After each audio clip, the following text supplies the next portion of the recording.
Shalom, Haris Kairene.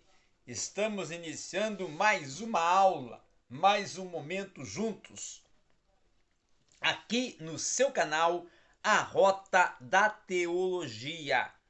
Vamos aqui nesta tarde, neste momento, nesta aula, construir pensamentos, construir ideias, formular posicionamentos e, claro, explanar a teologia. Hoje vamos falar sobre a revelação. A revelação divina, a revelação de Deus, não é? Vamos estudar um pouco sobre a teontologia, falando sobre a revelação e os seus instrumentos. Mas antes, eu quero te convidar a se inscrever no meu canal. Se inscreva no meu canal, ative o sininho e dê um joinha aí no vídeo, ok? Muito bem, então. Vamos falar um pouco agora sobre então a revelação? Vamos? Quando nós falamos sobre a revelação, nós vamos voltarmos a algumas questões muito importantes dentro da fé israelita. A doutrina bíblica de Deus, não é? Dentro da teologia bíblica, ela não é uma obra filosófica, mas ela remonta, ela nos remete a uma argumentação. E a causa primeira é, claro, o arquiteto do universo, não é? É o nosso Criador, é o nosso Senhor da história. Ou sai em busca de uma pálida, vamos dizer assim, que a doutrina de Deus, e quando vai elaborar e vai argumentar e desenvolver um prospecto sobre a abstração do pensamento, ela vai, claro, desenvolver alguns fenômenos, vai ocultar alguns fenômenos e descrever outros, não é? Não é a personagem, certo? Ou a personificação da natureza, ou a aceitação cega de uma teontologia, mas ela fundamenta-se na crença de que o Deus que permanece velado aos nossos olhos se revelou aos homens. Então, há efetivamente muitas passagens, não é, que conclamam os homens a procurarem a Deus. Mas o seu pensamento não é que, assim, ao procurar e estar procurando, possa o homem por si mesmo encontrar a Deus em toda a sua amplitude e plenitude. Não é? O que temos que entender é que no aspecto revelativo, a Deus cabe a iniciativa da sua manifestação. E essa manifestação é uma manifestação divina, não é? E não é a presunção procurá-la humildemente, uma vez que ele convoca, ele concita a nós homens a procurá-la. A revelação que se faz de si mesmo não é imposta às criaturas ou à criatura recalcitrante, mas gratuitamente é outorgada aos que com uma ardente sensibilidade de espírito se abrem para recebê-la. Então é algo fundamental essa crença nas escrituras, no aspecto da revelação, quando nós vamos analisar a questão principal de como Deus se revela. É a revelação mais do que uma descoberta. Ela é a tônica da Bíblia, não é? Ela prescreve e elucida a ardente expectativa dos homens dentro de uma atividade do Espírito, ao convencer os homens, né? Então, e até, vamos assim, fundamentar e vivificar a fé dos homens. Então, quando nós trabalhamos a revelação e a natureza da revelação, nós estamos vendo e compreendendo o Deus da Bíblia, que é alguém que está por detrás de toda a natureza, é o Deus que governa, é o Deus que cria, é o Deus que serve, é o Deus que faz surgir e gerar a história e todo o contexto do universo.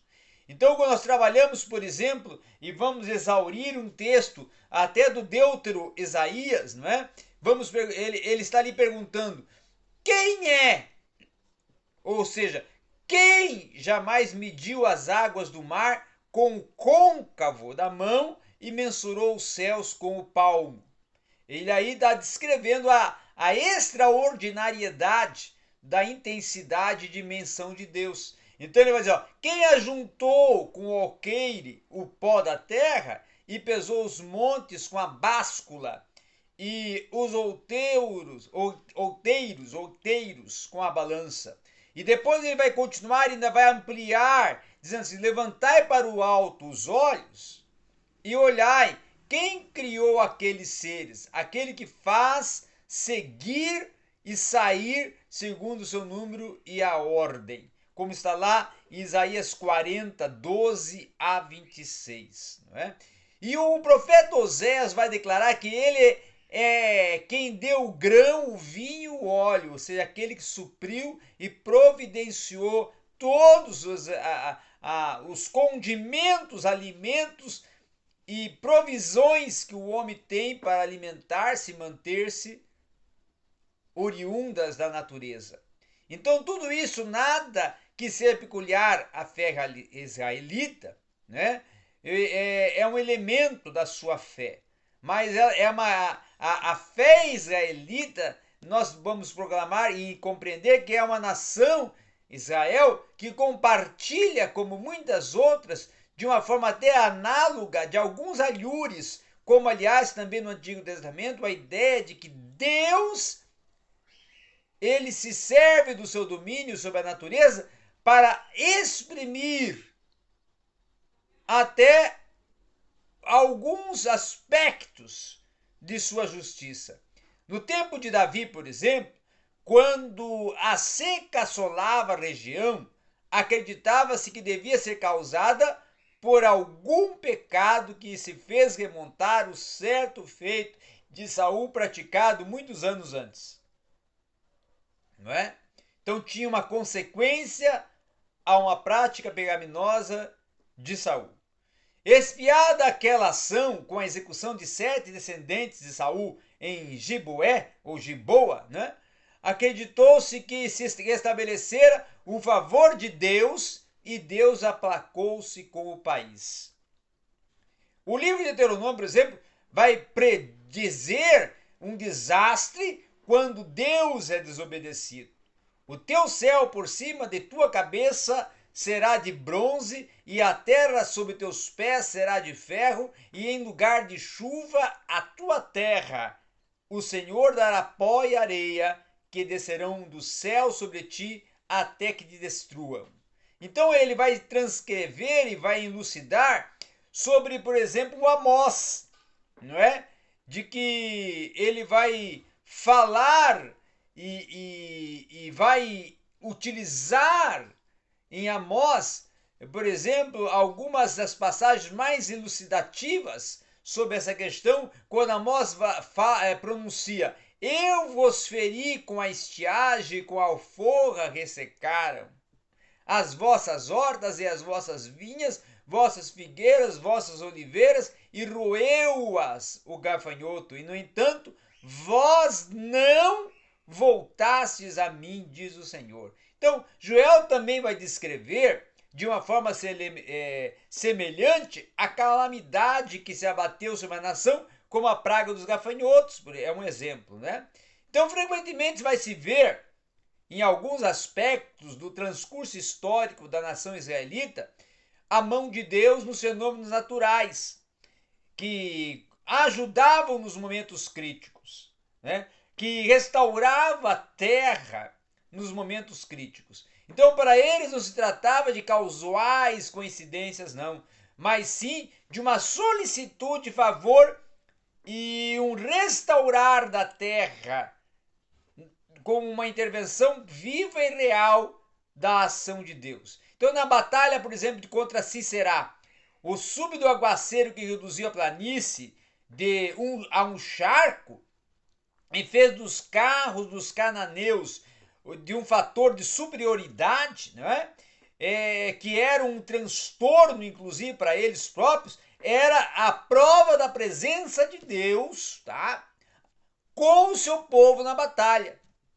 Débora cantou, por exemplo, as estrelas combateram ao do alto do céu de suas órbitas e lutaram contra Sísera. Então a torrente de Quizon arrasou praticamente no tempo de Samuel a terra. E nós vamos ver, por exemplo, Samuel, inclusive, descrevendo o fato nos seus livros, e assim no tempo de Samuel nós vamos ler que quando os israelitas se reuniram em Mafsa, não é? E os filisteus lhe saíram ao encontro, o Senhor trovejou aquele dia com grande estrondo sobre os filisteus, os quais aterrados foram, destroçados foram por Israel. Outro fato também que nós podemos aqui incluir é o que está descrito para dentro do contexto da história dos hebreus, da história israelita, para que em muitos aspectos eles consideravam que Deus não se limitava a ficar por detrás dos ordinários processos da natureza, mas na sua condição de criador e sustentador do universo, agia no âmbito desses processos, no intuito de se servir dos aspectos mais aterradores da natureza para divertir ou ajudar o seu povo. Um outro fato importante e preponderante é que reflete-se em numerosas passagens do Antigo Testamento a crença de que Deus às vezes revelava a sua vontade aos homens através de um sorteio sagrado ou de alguma forma de adivinhação. Por trás dessas ideias está a crença de que o homem pode achar a vontade de Deus mediante uma técnica, e estamos no mundo, num contexto da linha divisória entre a questão da religião e a crença, não é?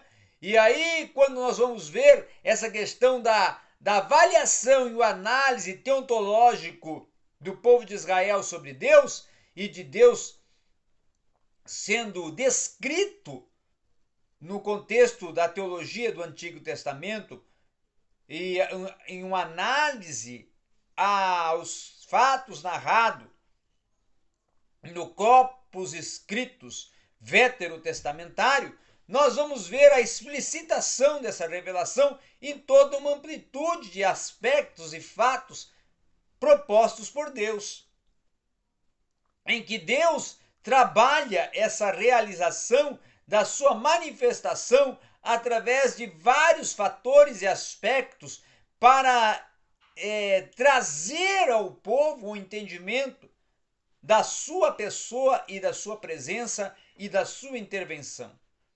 Né? Da sua intervenção mediante as várias circunstâncias, várias situações, vários aspectos, vários momentos do contexto do povo israelita. Então, nós podemos elaborar que a revelação ela vinha através de uma experiência casual, conquanto fosse aqui uma experiência mais na ocasião como uma fonte da mensagem que estava inserida no contexto das profecias transmitidas pelos profetas, por exemplo. Amós, Joel, Oséias e tantos outros, Aías e tantos outros. Não é? Mas também estava implícita nas intervenções de Deus na natureza e no seu agir e intervir dentro de todo o transcurso da terra. Então, para Oséias, por exemplo, a revelação divina veio através de uma experiência mais dolorosa, que é quando ele vai discutir o impossível, não é? Vai discutir algumas questões até referentes à fidelidade e infidelidade, utilizando um próprio exemplo a partir do casamento de Oséias, para, através desse fato, trazer uma mensagem de confronto a Israel. Então, Deus utilizava-se de vários fatores e meios e métodos para confrontar o seu povo e demonstrar que ele estava sob o controle de todas as coisas. E era isso que nós tínhamos para hoje, nossa pequena reflexão sobre a intervenção e a ação de Deus dentro do contexto da história. Obrigado a todos.